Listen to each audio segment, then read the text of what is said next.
Good morning students, my name is Monika. I am your Hindi teacher. हमारा आज का जो चैप्टर है, हाँ जी, उसका नाम है मेरे भाई की शादी। मेरे भाई की शादी। ओके, ये आपकी रीडर बुक का चैप्टर है, चैप्टर नंबर 3। अब मैं इसको रीड कर रही हूँ। ठीक है। शादी ब्याह का नाम सुनते ही दिमाग में मस्ती और हंसी मजाक और कई अरमान और नए कपड़े और खरीदारी और बढ़िया खाना पीना और नए जाने कितने ही विचार उमड़ने लगते हैं। हम एक के बाद एक योजना मन ही मन बुनने लगते हैं। और अगर यही शादी आपके सगे भाई बहन या फिर किसी खास रिश्तेदार की हो तो फिर कहना ही क्या। ऐसा ही एक अनुभव मैं आपके साथ बांटना चाहती हूँ। जब मुझे अपने भाई की शादी पक्की होने की खबर मिली तो मेरे मन को भी जैसे पंख लग गए। मिनटों में मेरे मन में अनगिनत सपने बुन डाले और 14 अप्रैल की शादी तय हो गई। साथ ही शुरू हो गई शादी की तैयारियां। कौन सा समारोह कब होगा, कहाँ होगा, क्या क्या पकवान बनेंगे, कहाँ से शॉपिंग होगी, वगैरह वगैरह। इन ढेरों प्रश्नों के उत्तर के लिए घर में चर्चा शुरू हो तो रुकने का नाम ही न ले। कोई कुछ कहता तो कोई कुछ। खैर, शादी का दिन करीब आता जा रहा था। वसंत ऋतु चल रही थी और मैं भी अपनी तैयारियों में लग गई। शादी, गहने और मेकअप के बारे में विचार करते करते 2 महीने निकल गए और अंत में मैंने यही निर्णय लिया कि शादी में लहंगा पहनना ही ठीक रहेगा। मैं दूल्हे की बहन थी, इसलिए सबसे सुंदर लगना चाहती थी।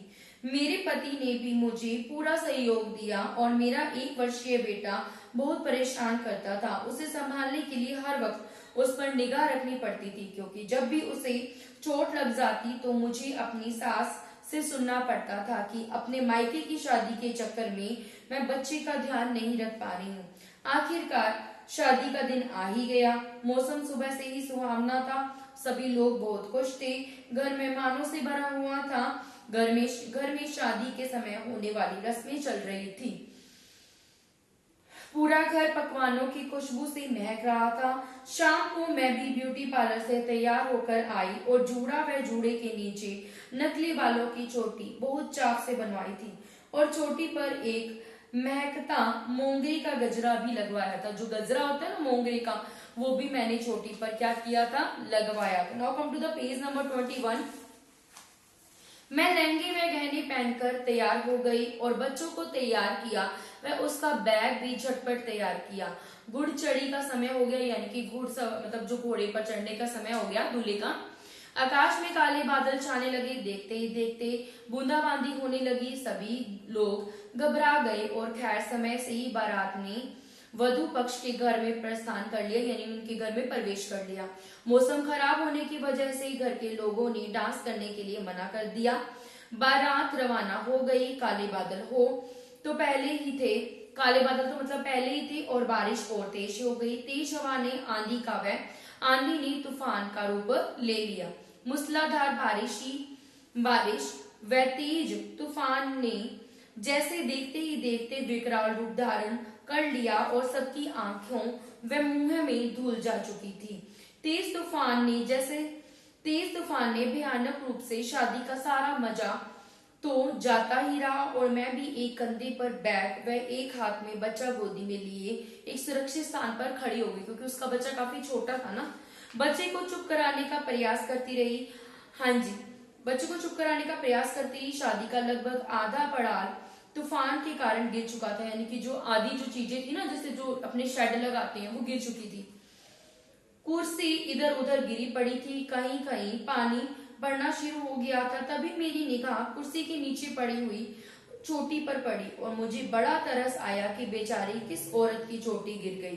तभी मैंने अपनी चोटी संभाली तो मुझे पता चला कि वह गिरी हुई चोटी मेरी ही थी। मेरा छोटा भाई, जिसे मैंने कहा था कि मेरे पास ही रहना, मुझे लगा कि वह आंधी तूफान में कहीं उड़ गया है। तभी मैंने देखा कि वह तो बारिश में भीगे कपड़ों में नाच रहा है। मेरा बेटा भूख के मारे रो रोकर बेहाल हुए जा रहा था। मुझे कोई नहीं मिल रहा था। अफरा तफरी का माहौल था। लड़की वालों का तो बुरा हाल ही था, क्योंकि सारे इंतजाम पर तो पानी फिर गया था। मैं हाथ में दूध की बोतल लिए हुए पड़ोस में बच्चे के लिए दूध मांग, मतलब पड़ोस से जाकर बच्चे के लिए दूध मांग कर लेकर आई।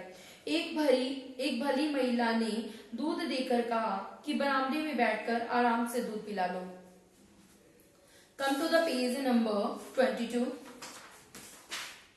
मैं बुरी तरह थक चुकी थी। बच्चे को दूध पिलाने बैठी कि वहीं पर सो गई। मैंने शादी वादी कुछ नहीं देखी, कब बारिश रुकी कब तूफान रुका मुझे नहीं पता। मैं लहंगा व गहने पहने किसी बरामदे में सोई रही। आनन फानन में ही शादी की रस्में पूरी हो गई, यानी कि जल्दबाजी में ही मैं कुछ भी न देख सकी। मैं तो ये कहीं अनजान जगह सोई रह गई। किसी खास रस्म के वक्त मुझे ढूंढा गया और जगाया गया। तब विदाई की रस्म की तैयारी चल रही थी। इस तरह मेरे भाई की शादी संपन्न हुई और आज भी वह दिन याद आता है तो कभी कभी हंसी और कभी दुख और कभी अपने ऊपर ही दया आती है। कभी कभी यह सोचकर रोंगटे खड़े हो जाते हैं कि अनजान जगह पर मैं गहने पहने व बच्चे को गोदी में लिए हुए सो गई। अगर कोई हादसा हो जाता तो क्या होता। इस बात से मुझे यह सीख मिली कि मेरी छोटी सी लापरवाही एक बड़ी दुर्घटना का कारण बन सकती थी। ओके बेटा, अब आपको इस चैप्टर के क्वेश्चन आंसर फाइंड करके लेके आने हैं। ओके बेटा, bye bye, have a nice day.